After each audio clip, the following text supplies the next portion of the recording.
नमस्कार मित्रों, आप देख रहे हैं रीजन समाचार अपडेटेड फोरकास्ट। इस वीडियो में मैं बात बात करूंगा आ, जो 9 दिसंबर 2022 के मौसम की।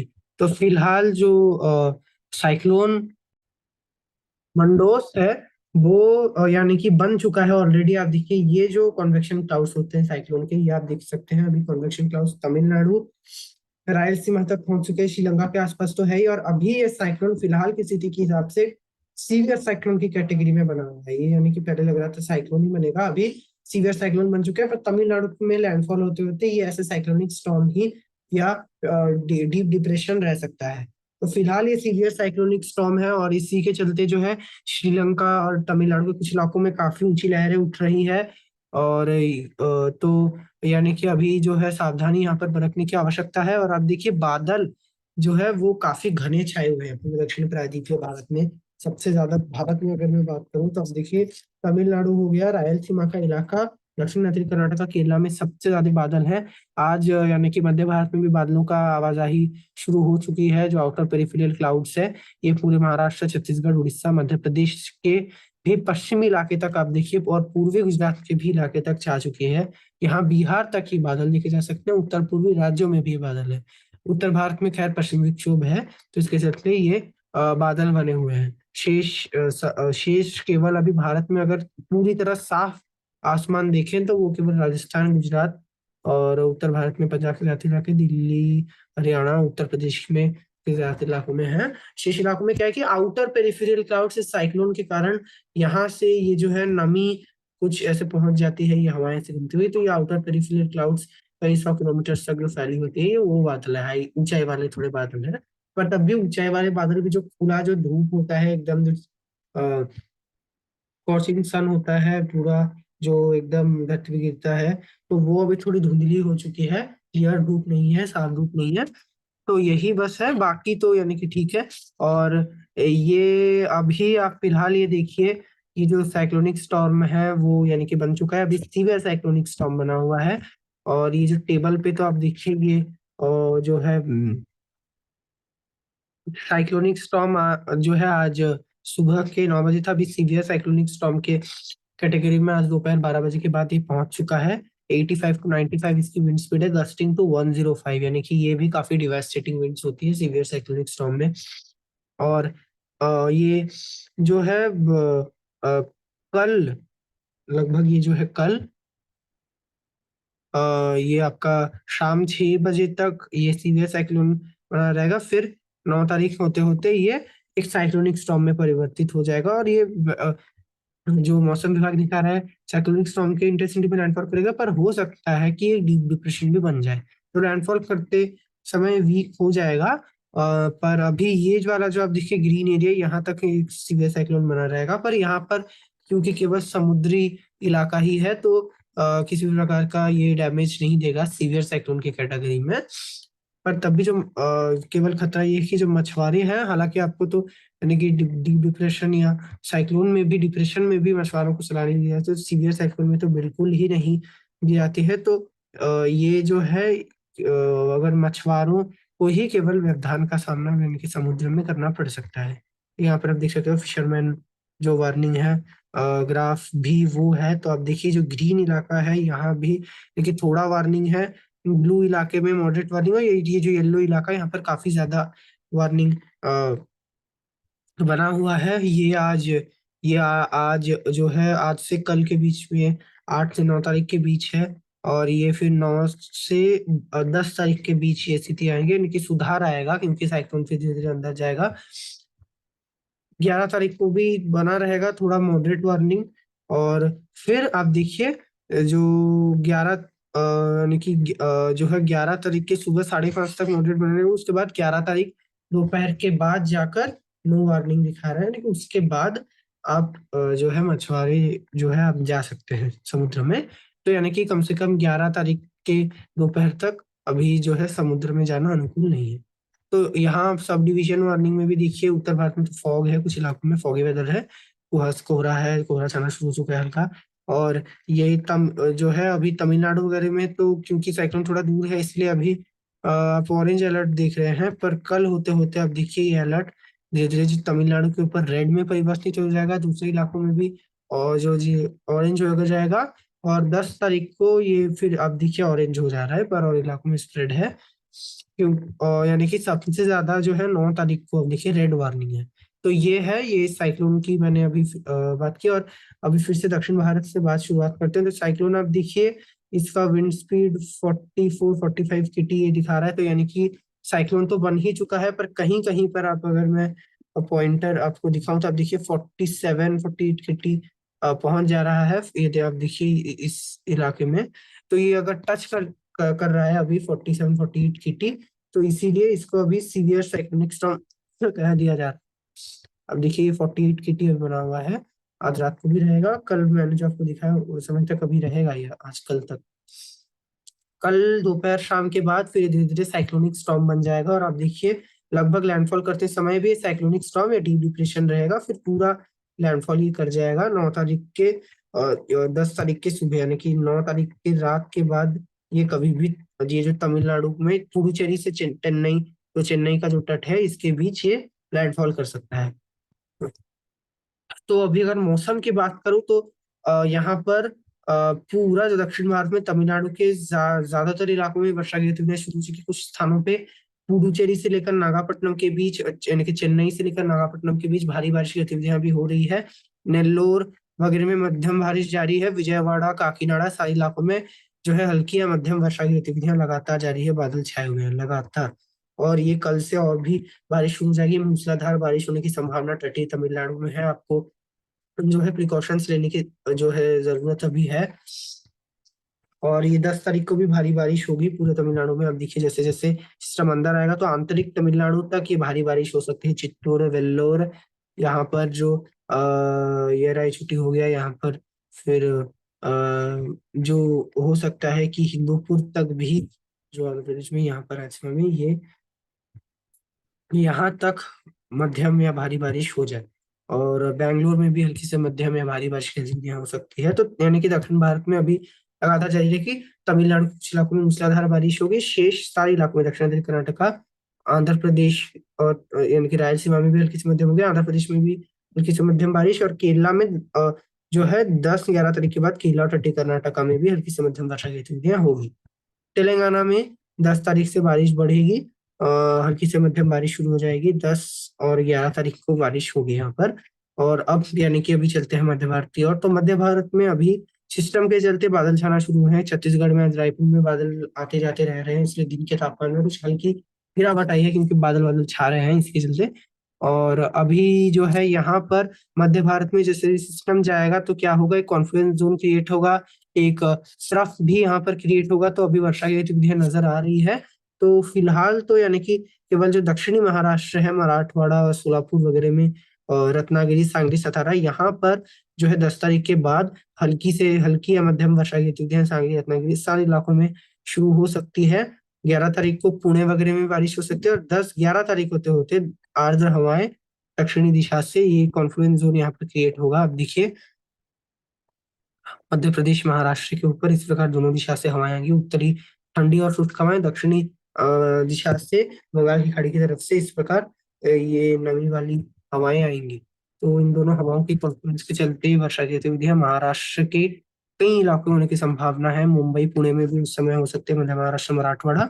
और 11-12 तारीख को बारिश की गतिविधियां मध्य भारत में, मध्य प्रदेश में भी फिलहाल तो नहीं है, पर 11-12 के बाद बादल पहले आएंगे। फिर 12 तारीख के सुबह दोपहर होते होते मध्य प्रदेश के इलाकों में भी हल्की बारिश या कहीं कहीं पर मध्यम बारिश हो सकती है। फिर ये बारिश हो सकता है कि और भी जो है कुछ इलाकों में चले जाए। ये प्रयागराज तक जा सकते हैं। उसके बाद लग रहा है कि 12 तारीख के दोपहर के बाद फिर धीरे धीरे जो उत्तरी मध्य प्रदेश में मौसम साफ होने लग जाएगा। उत्तरी हवाएं स्ट्रांग होंगी। फिर जो है और हाँ, ये जो पूर्वी गुजरात है, सूरत, वलसाड, नवसारी, यहाँ पर भी हल्की बारिश जा सकती है। यहाँ पर लग रहा है कि 13-14 के बाद बारिश जाएगी। यहाँ पर दक्षिणी गुजरात में जूनागढ़, भावनगर, यहाँ वडोदरा, हो सकता है कि अहमदाबाद तक भी बूंदाबांदी आ जाए। तो ये होगी। और यहाँ पर भी हो सकता है कि जो दक्षिण आंतरिक, सॉरी, दक्षिण पूर्वी जो राजस्थान है, कोटा और हो गया यहाँ पर, और जो है बूंदीवाला जो इलाका है, हो सकता है चित्तौड़गढ़, यहाँ पर बूंदाबांदी वगैरह दिख जाए, उदयपुर तक भी बादल आ सकते हैं, उदयपुर भीलवाड़ा झाला माफ कीजिएगा, सारे इलाकों में बादल आ सकते हैं, कहीं कहीं पर बूंदाबांदी हो सकती है। अजमेर जयपुर तक बादल पहुंच सकते हैं। इसके आगे जोधपुर, पाली, सीकर, अलवर, यहाँ पर मौसम मुख्यतः साफ ही बना रहेगा, किसी प्रकार का जो है इस ट्रफ का असर या वेदर सिस्टम का असर नहीं दिखेगा। तो यहाँ पर ही मुख्यतः बारिश होगी। विदर्भ और छत्तीसगढ़ में भी इसके चलते विदर्भ में ज्यादा चांसेस है, और छत्तीसगढ़ में अभी देखिए पूरे छत्तीसगढ़ में जगदलपुर में तो जगदलपुर दंतेवाड़ा वगैरह में तो सिस्टम के चलते ही 10-11 को बारिश हो सकती है। उसके बाद जो है जब ये ट्रफ यहाँ पर बनेगा जो मध्य प्रदेश में बारिश देगा, तो उस समय पूरे छत्तीसगढ़ में लग रहा है कि हल्की फुल्की वर्षा की गतिविधियां कहीं कहीं पर जो है हो सकती है। ये जो है 12 तारीख या 13 तारीख के बीच ये चीज हो सकती है। विदर्भ में भी नागपुर, गोंदिया, यहाँ छत्तीसगढ़ में रायपुर वगैरह में बारिश की गतिविधियां देखने को मिल सकती है आपको। मध्य प्रदेश से बादल मूव कर कर आ सकते हैं इस प्रकार। क्योंकि क्या होगा लग रहा है, पहले मध्य प्रदेश में जाएगा, फिर ये ट्रफ रेखा जो है नीचे आना शुरू होगी, थोड़ी नीचे आ सकती है दक्षिणी कीजिएगा मध्य प्रदेश में आ जाएगी, तो उत्तरी हवाएं इस ट्रफ रेखा के ऊपर ऊपर क्योंकि चलती रहेंगी, ये जो ट्रफ रेखा कॉन्फ्लुएंस जोन है, और इसके नीचे दक्षिणी हवाएं होंगी, तो उत्तरी हवाएं जो है वेदर एक्टिविटी इस प्रकार आप देखिए नीचे सरका देंगी।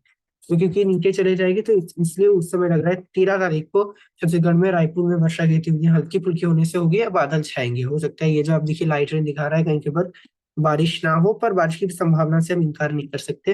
तो हल्की फुल्की, और आंतरिक उड़ीसा में भी जो संबलपुर, बालांगीर, यहाँ पर भी बूंदाबांदी हल्की बारिश होने की संभावना बनी हुई है। छत्तीसगढ़ में चांस ज्यादा होगा, और विदर्भ मध्य प्रदेश में तो और भी ज्यादा। तो यहाँ पर और महाराष्ट्र के तो उस इलाकों में मध्यम बारिश भी हो सकती है, क्योंकि ये जो सिस्टम है फिर ये केरला तटी कर्नाटक को पार करता हुआ जो है ये अरब सागर में प्रवेश करेगा। तो उस समय जो है एक और ट्रफ रेखा यहाँ पर तो कॉन्फ्लुएंस होगा, कॉन्फ्लुएंस जोन, यहाँ से जो है ये वाली ट्रफ रेखा और एक ट्रफ रेखा इस प्रकार सिस्टम की तरफ फॉर्म होगी। तो महाराष्ट्र में जबरदस्त नमी पहुंचने की संभावना है 12 तारीख के बाद। एक तो बंगाल की खाड़ी की तरफ से, दूसरा आपका जो अरब सागर है, यहाँ इन दोनों सागरों सागरों से जो नमी पहुंच, तो ये वर्षा की गतिविधियां देंगी फिर, यानी कि काफी चांस भी बढ़ जाएगा और इंटेंसिटी भी। तो इस प्रकार है ना कि अभी मध्य भारत में कुल मिलाकर कहें तो इस प्रकार वेदर एक्टिविटी होगी। और ये वेदर एक्टिविटी पूरी तरह अगर मैं दिखाऊं तो 15-16 के बाद 16-17 तक मौसम शुष्क होने की संभावना, उसके बाद भी कुछ हवाओं में जो है मिक्सिंग अगर रहती है तो तब भी हल्की फुल्की बूंदाबांदी हो सकती है। पर कम से कम 15 तारीख के बाद ये वेदर एक्टिविटी लगभग समाप्त होने की संभावना बनी हुई है। हाँ, कुछ जो है क्या होता है कि वातावरण में नमी रह जाती है बारिश होने से, तो तब हो सकता है 15-16 के बाद बारिश कुछ एक इलाकों में दिख जाए, पर मुख्यतः वेदर एक्टिविटी वो 15-16 के बाद हो जाएगी। 17-18 के बाद पूरी तरह मौसम मध्य भारत से शुष्क और साफ हो जाएगा।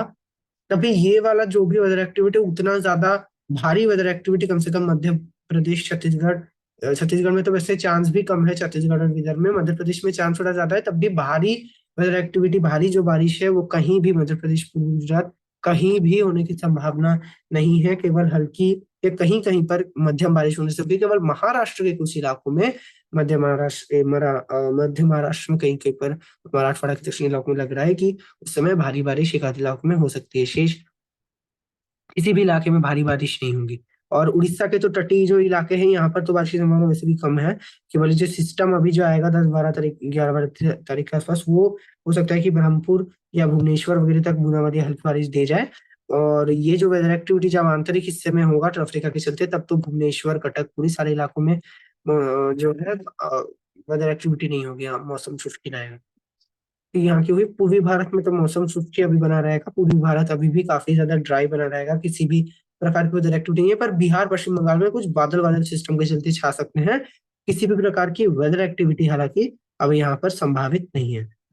पर हाँ, अभी जो है ये जो 11-12 को पूर्वी मध्य प्रदेश और यूपी तक जो बारिश जाएगा, वो अगर ऐसा होता है कि कुछ बादल मूव कर कर जो है आ जाता है, और हो सकता है कि एक लग रहा है कि एक ट्रफ रेखा भी फॉर्म होगा बिहार, पूर्वी उत्तर प्रदेश के ऊपर, ये भी थोड़ा हेल्प कर सकता है ऐसा लग रहा है। पर ये कोई प्रोमिनेंट ट्रफ रेखा नहीं होगी।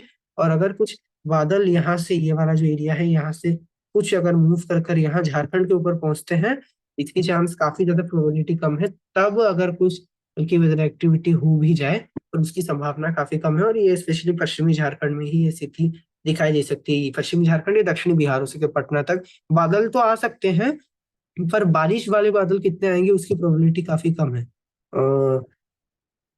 ये आप देखिए, जैसे मैं बोला मध्य प्रदेश से छत्तीसगढ़ में भी बादल मूव कर आएंगे, यहाँ पर तब भी चांस कम है, पर छत्तीसगढ़ के आगे, छत्तीसगढ़ को भी पार करते हुए छोटा नागपुर इलाके में, झारखंड वगैरह में कितना बादल पहुंचेगा उसकी संभावना कम है, क्योंकि उत्तरी दिशा से ही हवाओं का इस प्रकार प्रभाव ज्यादा रहेगा। तो ये यहाँ की बात हुई। पूर्वी भारत में मुख्यतः मौसम अभी शुष्क बना रहेगा।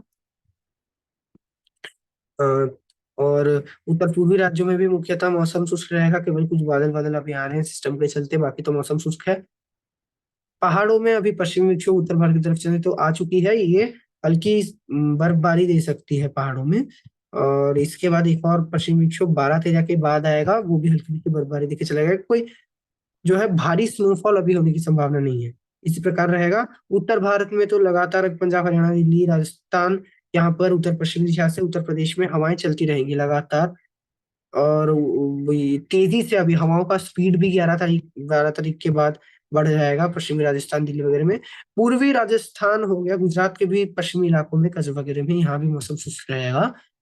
पर ये जैसे पूर्वी गुजरात हो गया, पूर्वी राजस्थान हो गया, कुछ एक इलाके कोटा वगैरह में दक्षिणी, और उत्तर प्रदेश के भी दक्षिणी इलाके, जो प्रयागराज वाराणसी वाला जो इलाका है उससे फतेहपुर तक, और ये बुंदेलखंड का जो एरिया में छत्तीसपुर झांसी तक, यहाँ पर ललितपुर, यहाँ पर जो है ये जो मध्य प्रदेश की तरफ से वेदर एक्टिविटी हो सकता है कि आए, और हल्की फुल्की बारिश आप देखिए यहाँ हो जाए वाराणसी, और जो प्रयागराज, यहाँ हो सकता है फतेहपुर तक, और यहाँ कोटा, बूंदी पालन भीलवाड़ा तक हो सकता है हो जाए। टोंक तक तो जाने की संभावना नहीं है, टोंक जयपुर में काफी संभावना कम है, पर यहाँ भी बादल आ सकते हैं, और अगर बादल आ जाते हैं तो बूंदाबांदी की संभावना आप कर सकते हैं, तो हो सकता है हो जाए। इसके आगे नहीं होगी वेदर एक्टिविटी, पर वो काफी हल्की होगी। और ये भी जो है आपका 12 या 13 तारीख के बाद, 13 तारीख से हट जाएगी। 13 तारीख से लग रहा है राजस्थान के ऊपर काफी तेजी से उत्तर पश्चिम उत्तरी दिशा से हवाएं आएंगी, और तापमान दिन के तो उतने ज्यादा नहीं गिरेंगे, पर हाँ जो दिन में जितनी भी जब जो गर्मी थी, धीरे धीरे जो हवाएं जो दिन में जो है धूप के साथ जो ठंडी हवाओं का प्रभाव दिखता है, हवाएं ठंडी रहती है, धूप रहती है, पर हवाएं हवाएं जो ठंडी चलती रहती है, उसका उसका प्रभाव दिख सकता है। देखिए उत्तर भारत में यहाँ पर सारे इलाकों में तापमान 23-24 ही बना रहेगा। वही मध्य भारत में उस समय जहाँ पर बारिश आप देखिए नहीं होगी, 30 डिग्री तक आप देखिए छत्तीसगढ़ में तापमान दिखा रहा है, ये इस समय अबव एवरेज है। ये 30 डिग्री इसलिए हो रहा है क्योंकि जो उत्तर पश्चिमी दिशा से जब हवाएं, यहाँ से ये हवाएं गई यहाँ पर ऐसे प्रवेश करके तेजी से चल रही होती, तो ये तापमान को 27 इस प्रकार बनाए रखती, 27-26 यहाँ तक भी। पर क्योंकि ये हवाएं यहाँ से नहीं आ रही, उल्टा दक्षिणी दिशा से, पूर्वी दिशा से कुछ हवाएं आने से आ रही है, हवाओं का मिक्सिंग है, ये हवाएं नहीं चल रही है, तो 30 डिग्री तक तापमान रहेगा। उस समय मिनिमम टेम्परेचर भी मध्य भारत में बढ़ सकता है। यानी कि कुल मिलाकर कहें तो उत्तर भारत में अभी मौसम ज्यादातर इलाकों में साफ रहेगा, केवल कुछ एक इलाकों में और पहाड़ों में तो होगी, और कुछ एक इलाकों में वेदर एक्टिविटी आ सकती है। शेष इलाकों में उत्तरी दिशा से हवाएं चलती रहेंगी, और अभी तापमानों में कुछ और गिरावट होने की संभावना आने वाले दिनों में नजर आ रही है। मैं उसको अब आगे आगे अपडेट देता रहूंगा। और मध्य भारत में जब भी वेदर एक्टिविटी आएगा, तो जहां बारिश होगी वहां बारिश होगी, और जहां बारिश नहीं होगी वहां पर जो न्यूनतम तापमान है, मिनिमम टेम्परेचर, और जो उच्चतम जो मैक्सिमम टेम्परेचर है, इसमें भी कुछ वृद्धि होने की संभावना बनी हुई है। जैसे कि फॉर एग्जाम्पल ये छत्तीसगढ़ हो गया, या विदर्भ के भी कुछ इलाके हो गए, जहां पर यहाँ पर क्या होगा, वेदर एक्टिविटी नहीं आएगा। और मैंने कि आ सकता है वेदर एक्टिविटी, मैंने जैसे बोला इनकार नहीं कर सकते, आ सकती है पूर्वी मध्य प्रदेश यहाँ भी, पर काफी हल्की वेदर एक्टिविटी आएगी, और वो काफी कम होगी, तो तापमान कुछ अधिक गिर नहीं पाएंगे, और बारिश नहीं होगी, वेदर एक्टिविटी नहीं होगी। उल्टा उत्तरी दिशा से आप देखिए ये जो हवाएं हैं वो भी इस तरफ नहीं आएंगी। तो इसीलिए जैसे अभी पूर्वी भारत ज्यादा गर्म बना हुआ था, अभी लग रहा है कि आने वाले दिनों में अगर ऐसा होता है तो पूर्वी भारत ज्यादा गर्म हो जाएगा इन राज्यों से। और इन राज्यों में उत्तरी दिशा से हवाओं का प्रभाव ना होने के चलते, और वेदर एक्टिविटी भी अगर खास नहीं होती है, तो इन दोनों परिस्थितियों के चलते तापमान कुछ बढ़ सकते हैं। दिसंबर महीने में जितना एवरेज रहता है उसके हिसाब से कुछ ज्यादा रह सकता है। तो ये रहेगा भारत का मौसम आने ये जो अगले 24 घंटों के दौरान और 48 घंटों के दौरान। आगे के अपडेट्स के लिए आप देखते रहिए मेरे चैनल को। जय जवान।